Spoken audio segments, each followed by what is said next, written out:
คลิปนี้จะมาแนะนำวิธีการใช้เมนูตั้งค่านี่เกี่ยวกับวิธีการตั้งชื่อของชื่อห้างตั้งชื่อข้อมูลของห้างเดี๋ยวเปลี่ยนพาสเวิร์ดใส่ QR ต่างๆเข้าในนี้เขาเข้ามาแรกๆก็คือเข้ามาหน้า setting เลยปึ๊บเข้ามาหน้า setting ตัวตัวนี้เฉพาะตัวของที่ได้เป็นแอดมินการที่เคยได้เนาะปึ๊บเข้ามานี่จะเห็นมาหน้านี้เนาะเขากลับมาพิมพ์ชื่อเข้าไปเลยนี่ตัวอย่างว่า500บิตเนาะเขาก็เขียนใส่อันนี้ก็เปิดไว้เนาะเปิดรับออเดอร์พอปิดกับปิดที่สิเนาะก็เปิดไว้เลยเพราะว่าตัวนี้ของบริษัทออนไลน์เขาก็เปิดไว้บุเป็นอย่างหลังจากนั้นเขากลับมาก็ภาษีไม่อย่างนี้เขาก็บริษัทแล้วข้ามไปก่อนแล้วเขากลับไปแต่ใช้ซื้อห้างแล้วก็จบแล้วก็บันทึกข้อมูลอันนี้เป็นวิธีใช้ซื้อห้างต่อมาก็คือวิธีการเปลี่ยน QR หรือว่าเขาใส่ QR มันสีใส่เขากลับมาใส่นี่เนาะ QR มาใส่นี่แล้วก็เปลี่ยนรูปลบแล้วก็เปลี่ยนรูปเข้าไปอันนี้ต่อมาอันนี้เป็นวิธีของการเข้าเนาะต่อมาก็คือวิธีเปลี่ยนพาสเวิร์ดที่เปลี่ยนพาสเวิร์ดมากลับมาเปลี่ยนอย่างนี้เนาะ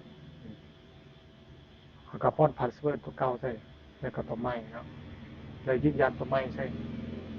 อันนี้เป็นวิธีแล้วก็เซฟอีกอันหนึ่งอันนี้เป็นวิธีเปลี่ยนพาสเวิร์ดเดี๋ยวมีเวลาที่มันใช้วิธีแนะนำข้อมูลตั้งค่าเปลี่ยนพาสเวิร์ดต่างๆผมจะแอดเข้าในข้อมูลนี่แหละมานี้ต่อมาก็คือพักส่วนของเพิ่มพกครัวแล้วก็พนักงานเสิร์ฟพกครัวอันนี้จะลบตัวนี้ออกก่อนเนาะพกครัวนี่เราจะเปิดให้เฉพาะให้หน้าผมพกครัวเห็น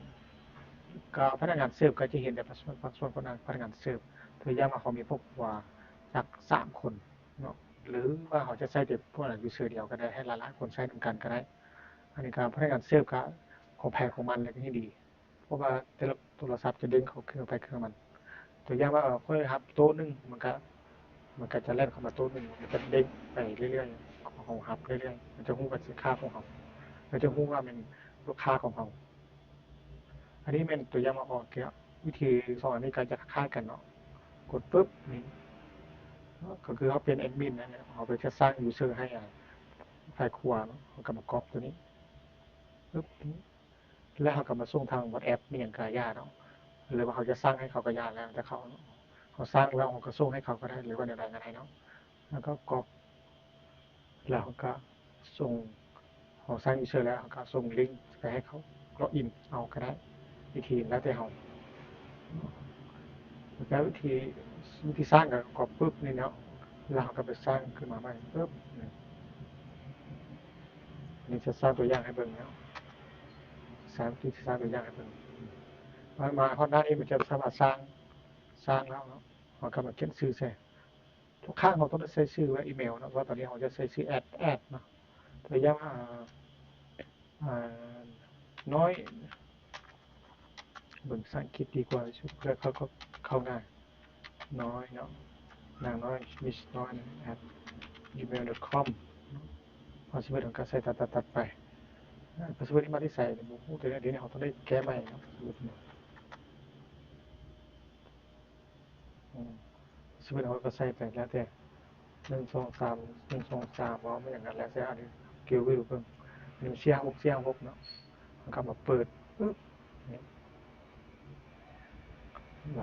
อันนี้หน้าของครัว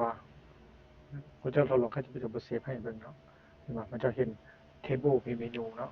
จะเห็น3 อันเมนูนี่จะเห็นได้3 อย่าง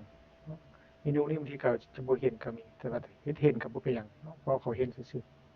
ๆบกครัวแล้วก็หน้าโต๊ะที่จริงก็จะเห็นแต่2 หน้านี่ครับเนาะพอแล้วแต่ว่าก็เห็นจะเห็นนี่ในหลักบ่เป็นหยังแต่หลักๆก็คือพวกครัวก่อนที่ไส้ก็มีหน้านี้แหละมาฮอดแล้วก็แอปนี้มันจะแล่นมาหน้าเราท่าเนาะตอนนี้เป็นของฮับจากกันฝ่ายเสิร์ฟแล้วเสิร์ฟเสิร์ฟแล้วแต่ว่าผมมาฮับไว้เพื่อกรณีมาของมาก็เกี่ยมอาหารพวกนี้ให้คือพอดีเนาะเรื่องรายการมีซีฟู้ดนี่เขาก็จะพูดว่าเป็นไม่อย่างของการมาเปลี่ยนซื้อออกโอเคเนี่ยเป็นชื่อเป็นภาษาไทยมันจะออก เนาะต่ำรวมทะเลนัวบ่หวานหมายความว่านี่ลูกค้าหมายเหตุมาให้มาบ่หวานบ่นัวแต่บ่หวานเนาะในรายการแล้วก็ส้มตำต้มส้มเนาะต้มยำปลาครึ่งปลา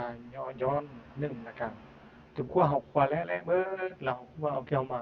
คั่วเบิ่งว่าตัวใดของเฮ็ดแล้วตัวใดของเฮ็ดแล้วก็สมบูรณ์เบิดแล้วตัวใดของก็ย่างเขาเนาะแล้วตัวใดของก็ออเดอร์ไปแล้วตัวนี้ของก็จัดไปตัวนี้ออเดอร์จัดไปนี่ก็จัดไปของเขาทำโหเฮ็ดเบิดแล้วเขาก็ออเดอร์สั่งปึ๊บเนาะมันจะแล่นมาของพอเสิร์ฟก็จะเป็นผู้ครัวสองคนนี้จะติดตามกันว่าตัวใดมันแล้วตัวใดมันบ่แล้วเนาะ หลังจากเสิร์ฟปุ๊บพนักงานบังคับพนักงานก็จะกดปุ๊บนี่กดแล้วมันจะมาหน้าที่ของเช็คบิลเนาะเช็คบิลทั้งสองคนจะเห็นหมดเลยหรือเขาจะมาเบิ่งที่ประวัติเนาะถ้าว่าเขาเป็นฝ่ายเสิร์ฟฝ่ายบ่เป็นเสิร์ฟเนี่ยเขาก็มาเบิ่งที่ประวัติคือพวกควานเขาจะมาเบิ่งนี้ผู้สิน้อยนี่ในการอยู่นี่เขาจะมาเบิ่งนี้ในการแต่ละมือจะเบิ่งตามนี้ลงไปคืออันนี้เบอร์หนึ่งคือโต๊ะหนึ่งโต๊ะหนึ่งโต๊ะบิด อันนี้ก็ยังมีหลายตัวอันนี้ทดลองเพิ่มอันนี้กับข้อนี้ก็จบแค่นี้วิธีการสร้างและกับวิธีใช้เมนูของ setting ต่างๆ